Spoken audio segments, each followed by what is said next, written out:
Good morning mga moms. So it's 12 na. So pakita lang ako ninyo ang akong mga tanom.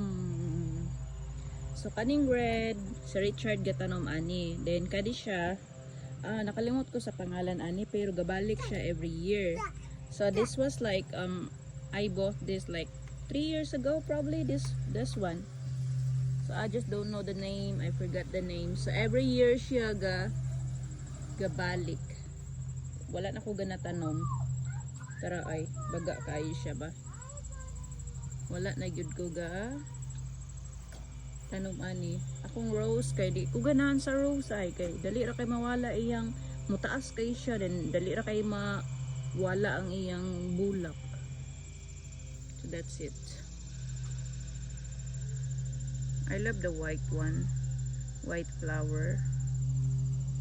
Yun siya. Almost pink. Almost all pink. And then the area wala kay siya katubo siguro dahil under the tree dili kay siya bantang sa init pero yes kalibunan kaayo siya kalibunan. And that one ang katunga ready survive. Goodness. And also I'll show you the unsay sa amo gitawag og saging every year po ni siya ganabalik tapos mamatay ni siya pag winter and then don't touch the tree frog na napuntaan ng tree frog na you're gonna have a bulutong